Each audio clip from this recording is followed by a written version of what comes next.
Bismillahirrahmanirrahim. Assalamualaikum warahmatullahi wabarakatuh. Alhamdulillahi rabbil alamin. Wassalatu wassalamu ala asyrafil anbiya'i wal mursalin wa ala alihi wa sahbihi ajma'in. Qala rabbi shrah li sadri wa yassir li amri wahlul 'uqdatam min lisani yafqahu qawli, amma ba'd. Jadi alhamdulillah, pada hari ini kita dapat teruskan lagi untuk siri yang kedua. Kita baca kitab Badrut Tamam wan Nujum Ats-Tsawaqib, sebuah kitab sirah yang ditulis oleh Syekh Muhammad Syekh Ahmad Al-Fatani rahimahullah ta'ala. Minggu lepas kita dah bincangkan tentang bagaimana sejarah kita kata sejarah tentera bergajah, yang mana burung ababil datang untuk memusnahkan Kaabah dan sebagainya, dan juga asal-usul bagaimana munculnya kembali Telaga Zamzam yang telah tertimbus buat sekian lama. Jadi hari ini kita nak baca pula berkenaan dengan kisah bapa Nabi SAW yang bernama Abdullah, bagaimana beliau digelar sebagai Az-Zabih. Jadi ada kisahnya mengapa beliau digelar sebagai Az-Zabih, yang mana sebelum ini kita dah sebutkan nazar Abdul Muttalib, yang beliau bernazar sekiranya dia kurniakan 10 orang anak lelaki yang dapat membantu dia menggali balik Telaga Zamzam itu, salah seorang daripada mereka akan dikorbankan.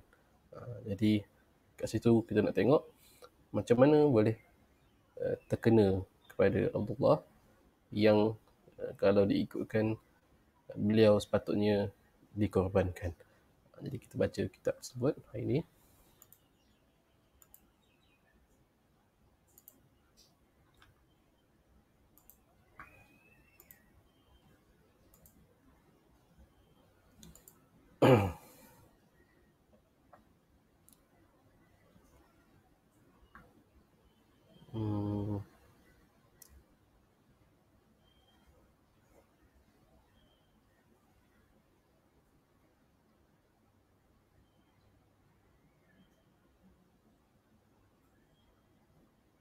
Okey. Kita bermula di sini, kita berhenti pada muka surat keempat minggu lepas. Jadi kita sambung. Qala al-musannif rahimahullah ta'ala wa nafa'na bi ulumihi fid dharain amin. Maka tatkala cukup bagi Abdul Muttalib 10 anak, menyeru ia akan mereka itu kepada menyempurnakan dengan nazarnya. Maka menerima sekalian akan demikian itu, maka masuk ia dengan mereka itu ke dalam Kaabah dan membuang undi ia pada mereka itu, dan berdoa ia kepada Allah Ta'ala, memohonkan bahawa dikeluarkan undinya pada mereka yang dikehendakinya. Jadi daripada baris ini kita ketahui bahawa amalan ataupun tradisi mencabut undi itu telah diamalkan sejak sekian lama. Atau pada zaman sebelum Islam, atau dilakukan oleh ahli keluarga Nabi SAW, sebagaimana yang dilakukan oleh Datuk Baginda. Jadi kita juga ketahui daripada ayat ini bahawa keluarga Nabi SAW itu beriman kepada Allah Subhanahu Wa Taala, walaupun belum muncul lagi Islam, tetapi adanya berdoa kepada Allah dengan cara ketika itu yang dikatakan sebagai agama Hanif, agama Nabi Ibrahim. Jadi tetap beriman kepada Allah Ta'ala dan mereka tidak menyembah berhala yang ada di Kaabah ketika itu. Jadi benda itulah kita kena beriman. Dan perkara ini terus berlarutan sehinggalah Islam datang. Barulah Islam, Nabi SAW menghapuskan patung-patung berhala yang ada di sekeliling Kaabah itu. Maka tiba-tiba keluar undi itu atas anaknya yang bernama Abdullah. Maka mengambil Abdul Muttalib akan dia dengan tangannya dan mengambil ia akan pisau sembelihan dan berhadap ia dengannya pergi ke tempat menyembelih. Jadi kisah ni lebih kurang sama macam kisah Nabi Ibrahim dan Nabi Ismail. Setelah sekali undian itu jatuh kepada nama Sayyidina Abdullah. Jadi tanpa buang masa, Abdul Muttalib terus mahu melaksanakan nazarnya, membawa pisau dan membawa anaknya Abdullah itu untuk disembelih. Maka berdiri Quraisy menegah mereka itu akan dia daripada sembelihannya. Maka orang Quraisy pun bila tahu Abdul Muttalib nak pergi sembelih anaknya, orang Quraisy ketika itu pun menghalang lah dan tak bagi pergi. Apa ni kau buat macam ni nak sembelih anak kau? Macam tu lah. Padahal itu adalah nazarnya. Kemudian beriktifaklah mereka itu atas bahawa pergi mereka itu kepada seorang perempuan kahinah di negeri Khaybar. Jadi boleh jadi kahinah ni kita kata apa? Kalau ikutkan kahinah ni sebenarnya tukang tenung ataupun tukang tilik. Dia disebabkan oleh agama Islam belum lagi diturunkan ketika itu. Jadi meminta nasihat, meminta pandangan daripada orang yang dikatakan mahir dalam menenung nasib ni, dikira sebagai satu adat, budaya adat ketika itu yang diamalkan oleh bangsa Arab. Nak apa keputusan, pergi jumpa dia. Tapi dengan kedatangan Islam, Allah SWT telah mengharamkan untuk bertemu dengan mana-mana tukang tilik, termasuklah Nabi SAW sendiri melalui hadis baginda melarang kita bertemu dengan tukang tilik ataupun tukang tenung nasib. Jadi kita boleh faham di sini itu adalah menjadi satu budaya, budaya masyarakat ketika itu yang belum menerima Islam.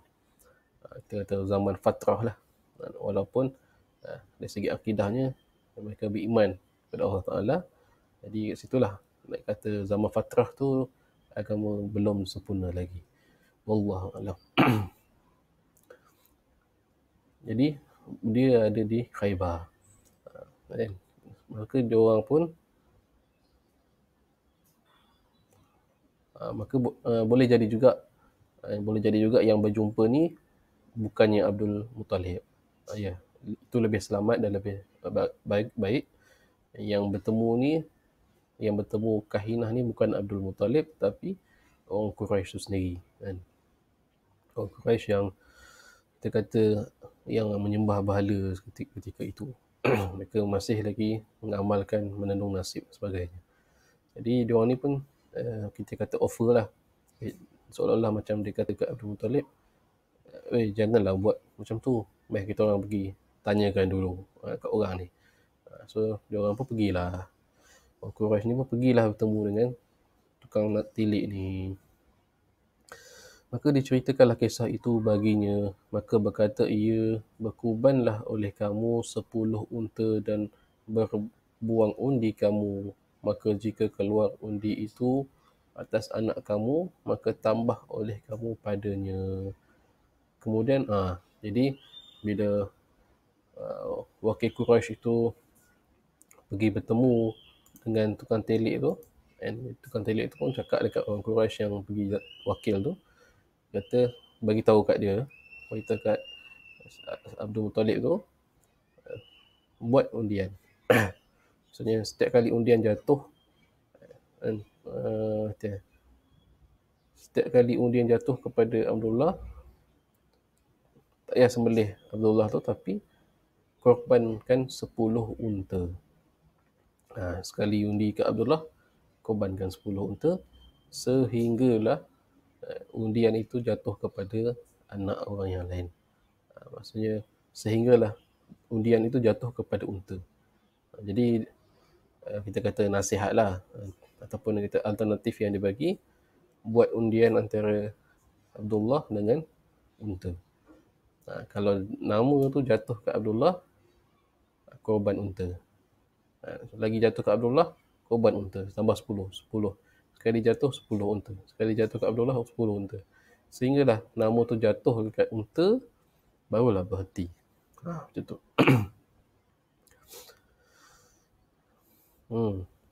Kemudian berundilah kamu pula dengan demikianlah hingga reda Tuhan kamu. Maka pulang mereka itu dan berkorban mereka itu 10 unta, kemudian 10 pula. Dan demikianlah hingga sampai 9 kali, 10 tiap-tiap 10 itu diundikan. Maka keluar akan dia pada tiap-tiap kali atas nama Abdullah. Sehingga 9 kali. Maksudnya 9 kali undian jatuh ke Abdullah. Sampai hingga 10 barulah keluar nama barulah undian tu tak jatuh kepada Abdullah. Maka tak kala cukup 100 unta, keluarlah undi itu atas unta. Kiranya dah 10 kali. Undian pertama Abdullah 10 unta.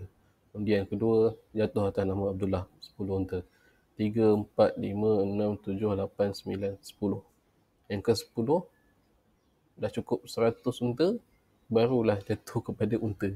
Jadi totalnya Abdul Muttalib sebagai menggantikan nazarnya, beliau kena korbankan sebanyak 100 ekor unta untuk menggantikan ataupun menggantikanlah nazarnya yang sepatutnya beliau kena bunuh ataupun kena korbankan Abdullah. Begitulah ceritanya kan. Nak kata 100 ekor unta pada Abdul Muttalib yang merupakan ketua kabilah Quraisy di Mekah itu tidak jadi masalah sebenarnya, sebab memang beliau hartawan dan bangsawan. Jadi itulah dia Datuk Nabi SAW. Maka terselamatlah Abdullah daripada disembelih. Jadi di situlah Abdullah bin Abdul Muttalib digelar sebagai Az-Zabih, yang disembelih. Tapi atas takdir Allah SWT, beliau tidak jadi disembelih. Okay. Maka diketahuilah akan bahawa setelah redha Tuhan mereka itu. Jadi menurut kata tukang telek itu, kalau dah undian tu jatuh kepada unta, maka itulah maksudnya Tuhan kau semua dah redha. Macam tu lah. Tapi kita apabila Islam dah sampai, kita ada kafarah untuk membayar. Jika kita tidak mampu bayar nazar, kita ada kafarahnya. Tidaklah sampai kena korbankan unta seperti dulu kan. Okay, tak apa. Begitulah ceritanya zaman dulu dengan sebelum Islam dengan zaman yang selepas adanya syariat Islam. Okey, selesai kisah tentang Sayyidina Abdullah Az-Zabih.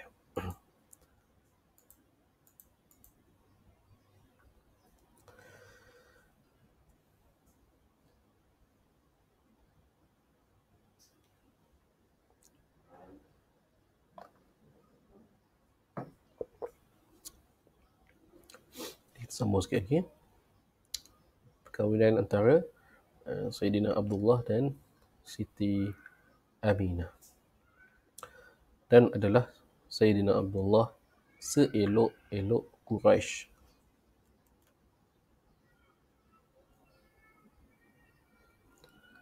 Dengan cantiknya, dan adalah seorang perempuan namanya Fatimah Khathamiyah, daripada seelok-elok perempuan, dan terlebih tertahan mereka itu daripada kejahatan. Telah membaca ia akan beberapa kitab yang dahulu-dahulu, melihat akan nur an-nubuwah pada muka Abdullah, maka meminang ia akan Abdullah bagi dirinya, dan hendak memberi ia akan dia 100 unta. Maka enggan ia, melainkan bahawa mengizin akan dia oleh bapanya. Maka kemudian daripada berkahwinnya dengan Sayyidatina Aminah dan berpindah nur itu kepadanya kembali, dan ia kepada Fatimah Qasamiyah itu, dan meminang ia akan dia. Maka enggan ia dan berkatalah ia, telah telah menceraikan dikau oleh nur yang aku harapkan berpindahnya kepada aku. Jadi mungkin kisah ini jarang kita ketahui, mungkin tak banyak diceritakan dalam kitab-kitab sirah yang sekarang ni. Cuma mungkin kitab-kitab lama ada ditulis lah. Sebagaimana Syekh Ahmad Al-Fatani ini nukilkan dalam kitab Badrul Tamam ni, diceritakan sebelum perkahwinan Sayyidina Abdullah dengan Siti Aminah itu, Sayyidina Abdullah ni telah dipinang oleh seorang wanita yang kita kata yang baik, yang bagus, yang kata yang apa kita kata, yang cukup lah, yang perfect lah.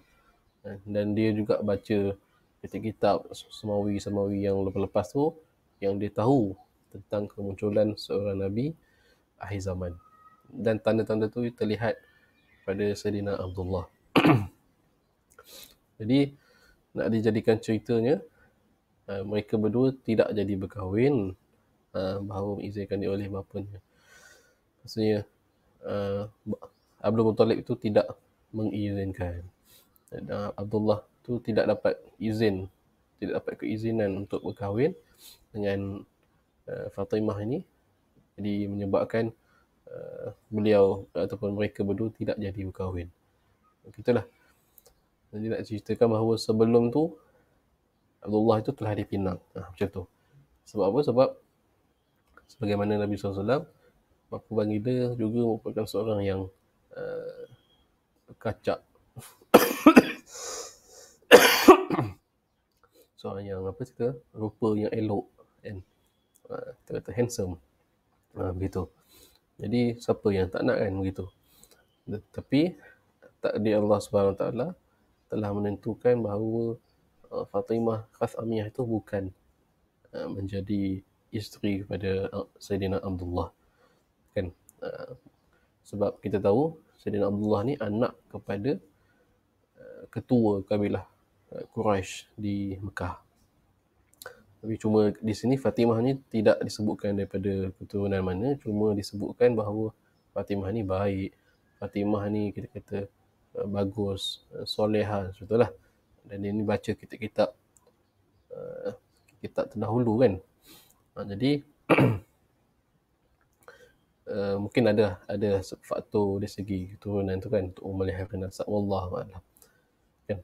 Ini sebagai mungkin catatan ataupun tambahan lah kepada kisah perkahwinan Sayyidina Abdullah sebelum beliau berkahwin dengan Siti Aminah. Beliau telah dipinang oleh seorang wanita bernama Fatimah Qasamiyah. Okay, kita lihat sikit lagi. Dan ada pun sebab berkahwinnya dengan Sayyidatina Aminah, maka diriwayatkan bahawasanya keluar Sayyidina Abdullah pada satu hari kerana memburu, dan demikian lagi Wahab, bapa Aminah, ia pun keluar memburu juga. Maka tiba-tiba datang satu puak daripada ahbar Yahud negeri Syam dengan segala pedang mereka itu, dengan Abdullah hendak membunuh akan dia. Jadi kisah di sebalik perkahwinan antara Abdullah dengan Aminah ni mungkin kita juga tak tahu, sebab mungkin tidak ataupun jarang dicatatkan dalam kitab-kitab sirah moden. Tapi diceritakan oleh Syekh Ahmad Al-Fatani bahawa pada satu ketika Abdullah pergi memburu, Wahab, ayahnya Aminah pun pergi memburu juga. Dua-dua pergi memburu. Satu ketika sebabkan Abdullah ni dikatakan barangkali mungkin sebab dia ni anak seorang ketua kaum. Mungkin barangkali disebabkan oleh kata ramalan yang mengatakan akan lahir Nabi daripada keturunan Quraisy dan sebagainya. Pokok Yahudi ni pun datang pergi tangkap dia. Jadi pokok Yahudi daripada Syam ni datang pergi tangkap Abdullah kan, untuk membunuh dia. Maka tak kala melihat Wahab akan demikian itu, masuk ia kepada Abdullah kerana menolongnya. Jadi Wahab kebetulan ketika itu nampak Abdullah yang kita kata sedang ditangkap, sedang hendak dibunuh itu, terus membantu. Tiba-tiba melihat ia akan beberapa lelaki yang lain, tiada menyerupakan lelaki-lelaki di dunia, atas beberapa kuda, menerkam mereka itu atas segala akhbar Yahud hingga lari mereka itu. Waktu Wahab tu nak pergi tolong, tiba-tiba dia nampak beberapa orang lelaki naik kuda pergi serang. Kuda datang, orang yang naik kuda tu seorang pergi serang orang Yahudi yang nak bunuh Abdullah tu. Dia langgar terus, dia langgar. Jadi halau lah. Sekilat lari di belakang Yahudi tu. Lepas tu, apa yang menariknya juga, Wahab melihat itu bukan manusia biasa. Itu bukan manusia biasa yang menunggang kuda. Barangkali malaikat, wallahualam. Jadi di situlah Allah SWT telah menurunkan penjagaannya pada bapa Nabi SAW daripada diapa-apakan. Maka pulang Wahab dan menyuruh ia akan ibunya Sayyidatina Aminah bahawa datang ia kepada Abdul Muttalib dan melintangi ia akan bahawa dikahwinkan Abdullah dengan anaknya Aminah. Maka memperbuatlah ia akan demikian itu. Maka menerima Abdul Muttalib akan kehendaknya kerana bersangatan cantik Aminah dan baik perangai dan tinggi nasabnya.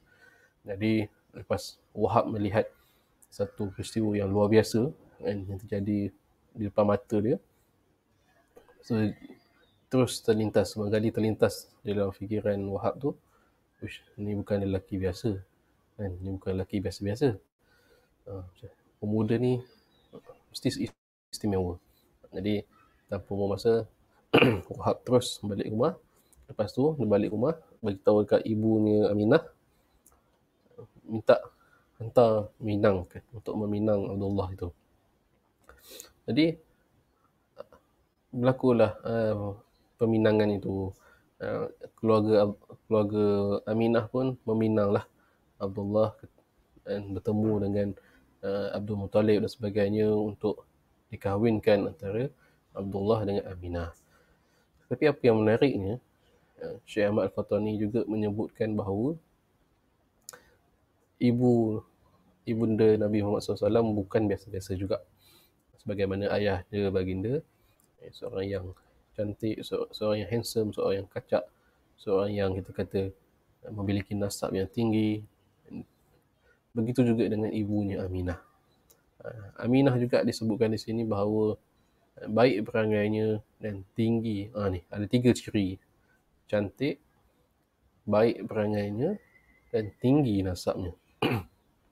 Jadi inilah kita kata sekufu antara dua orang ni yang bakal melahirkan seorang Nabi akhir zaman, iaitu Abdullah dan Aminah. Maka dikahwinkanlah akan dia dengannya, dan adalah umur Saidina Abdullah pada ketika itu 25 tahun. Dan kata qil lainnya, dan diriwayatkan bahawasanya sakit dan mati beberapa perempuan Quraisy dengan sebab menyesal atas luput mereka itu akan Saidina Abdullah, padahal sangat berahi mereka itu kepadanya. Wallahu a'lam.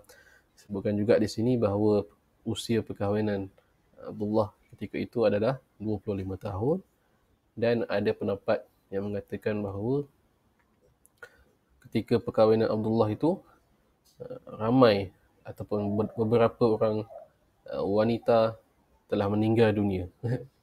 Beberapa orang wanita Quraisy, gadis-gadis Quraisy ni meninggal dunia. Ada beberapa orang kerana dia orang ni minatkan Abdullah.